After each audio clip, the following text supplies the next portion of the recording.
महोदय, इस दुनिया में तीन तरह के लोग होते हैं। एक वो जो कोई भी परिस्थिति हो सत्य बोलते हैं, सत्यवादी हरिश्चंद्र। एक वो जो हमेशा सत्य बोलते हैं, कभी कभी मजबूरी में असत्य बोलते हैं, नरो व हस्ती, धर्मराज युधिष्ठिर।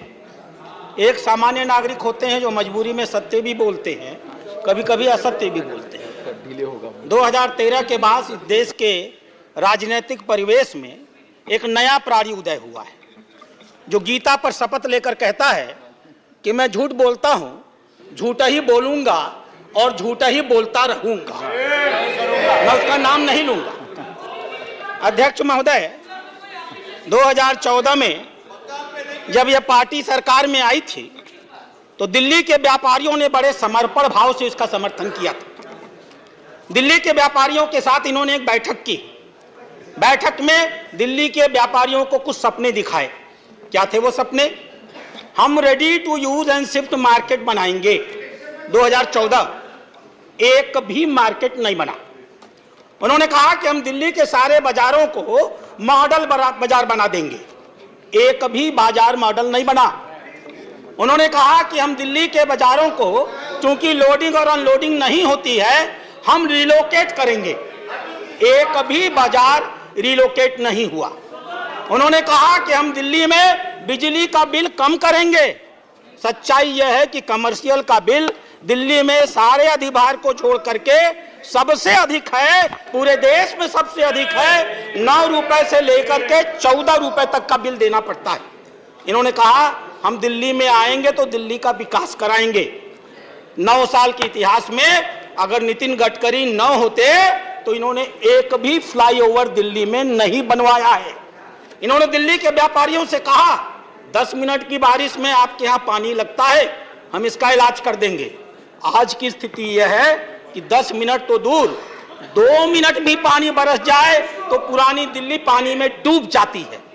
इन्होंने कहा कि हम आपके हाउस टैक्स को, चुप रहो, इन्होंने कहा कि हम हाउस टैक्स को कम करेंगे। सच्चाई क्या किया इन्होंने? कमर्शियल टैक्स को 3 गुना किया। और उपसभापति महोदय, यह अकेला राज्य है जहां व्यापारी कमर्शियल टैक्स भी देता है और अपने दुकान के सामने का कूड़ा उठाने के लिए 500 रुपए से लेकर के 5000 रुपए तक का शुल्क भी अदा करता है। इन्होंने वादा किया था कि हम झोपड़ी झुग्गी वालों को पक्का मकान बना के देंगे। सच क्या है? भारत सरकार ने करोल बाग में 8000 मकान बनाए और शिफ्ट किया। जब इनको मालूम हो गया कि झोपड़ी झुग्गे वाले इस पक्के मकानों में चले जाएंगे तो हम इनका शोषण करके इनका वोट नहीं ले पाएंगे, तब से लेकर आज तक इन्होंने भारत सरकार को दिल्ली में झोपड़ी झुग्गी के पक्के मकानों बनाने के लिए एनओसी तक नहीं दिया। अध्यक्ष महोदय, इन्होंने वादा किया था कि हम दिल्ली के 351 सड़कों को रेजिडेंशियल की जगह पर कमर्शियल परमिशन देंगे। सच यह है कि आज 9 साल हो गया, एक भी सड़क को इन्होंने रेजिडेंशियल से कमर्शियल में बदलने का काम नहीं किया। जब अभी चुनाव हो रहा था एमसीडी का, एक मुख्यमंत्री गाजीपुर के पहाड़ पर जाता है, कुतुब मीनार की ऊंचाई पर चढ़ता है, कहता है दिल्ली कूड़े से डूबी हुई है, एमसीडी हमको दे दो, हम दिल्ली से कूड़ा खत्म कर देंगे। और सच्चाई क्या है? बजट में व्यवस्था करने के बाद कितनी क्रूर है यह दिल्ली सरकार। इसने अपने ही एमसीडी के लोगों से कहा हमने बजट में व्यवस्था की होगी, लेकिन जो व्यवस्था 850 रुपए करोड़ की कूड़े को हटाने के लिए की है वो हम तुमको नहीं देंगे। अपने ही सरकार को इन्होंने पैसा नहीं दिया। अध्यक्ष महोदय, इन्होंने कहा था कि दिल्ली में व्यापारिक विस्तार करने के लिए हम झोपड़ी और हम ट्रेड फेयर लगाने का काम करेंगे। दिल्ली के व्यापारी आज भी इंतजार कर रहे हैं कि दिल्ली में कोई ट्रेड फेयर लगाने का काम ये लोग कर सकें। इन्होंने कहा था कि हम दिल्ली की यातायात व्यवस्था को बेहतर करने के लिए रैपिड रेल ट्रांजिट सिस्टम लाएंगे। 700 करोड़ रुपया खर्च करना था। अभी सुप्रीम कोर्ट ने कहा विज्ञापन पर 1100 करोड़ खर्च करने वाली यह सरकार दिल्ली के यातायात पर 700 करोड़ रुपए तक नहीं खर्च कर पाई। अध्यक्ष महोदय, इन्होंने इस प्रकार से दिल्ली के लोगों को धोखा दिया तो किया क्या? मैं बैठा था कोपू की बैठक में, अमर पटनायक जी हमारे मेंबर थे।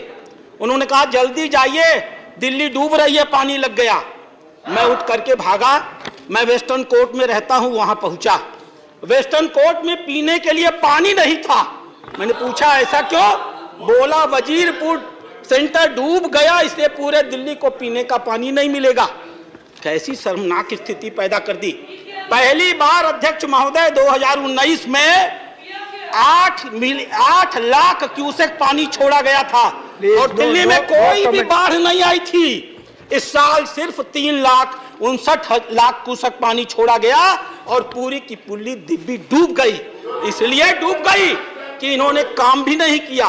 2 साल तक सिंचाई विभाग की बोर्ड की इन्होंने बैठक नहीं की। बैठक की डेट तय की, दिल्ली ने मुख्यमंत्री ने आने का वादा किया, मुख्यमंत्री गायब हो गया। दूसरी महिला मंत्री पहुंची, वो भी गायब हो गई। आज तक इन्होंने दिल्ली को यमुना के बाढ़ से रोकने के लिए 9 साल की सरकार हो गई, किसी प्रकार की कोई व्यवस्था नहीं की। इन्होंने किया क्या? परिवहन बस घोटाला किया। इन्होंने किया क्या? उपराज्यपाल ने अभी 437 लोगों को निकाला है। कोई सलाहकार था, कोई रिसर्च फेलो था, कोई विशेषज्ञ था, कोई रिसर्च एसोसिएट था, कोई कंसल्टेंट था। और वास्तव में क्या था?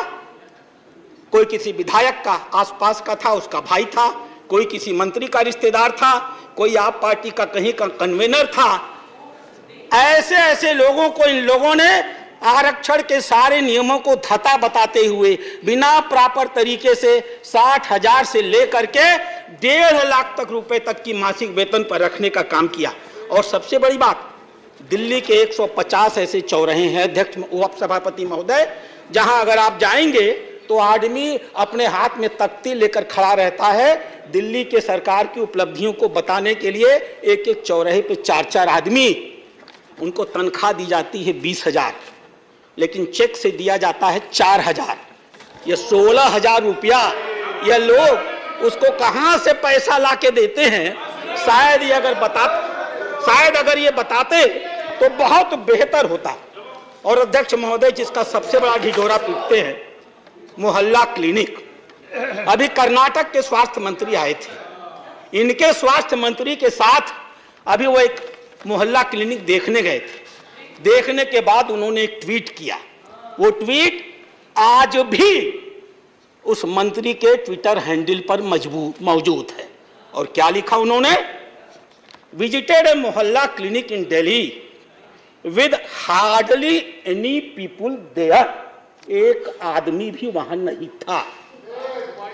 Our clinic in Karnataka have more facilities including laboratories to be immediately tested. यानी वहां पर हमारे कर्नाटक में ऐसी लैबोरेटरीज हैं जो तुरंत जांच कर लेते हैं। और आगे क्या लिखा? I guess it is a overhyped stand and I come back feeling disappointed. यानी इन लोगों ने छोड़िए उन्हें, यानी उन लोगों ने ये कहा कि इन लोगों ने सिर्फ शब्द बयानी की है, झूठ बोला है, मुझे तो यहां से बहुत निराश होकर जाना पड़ेगा।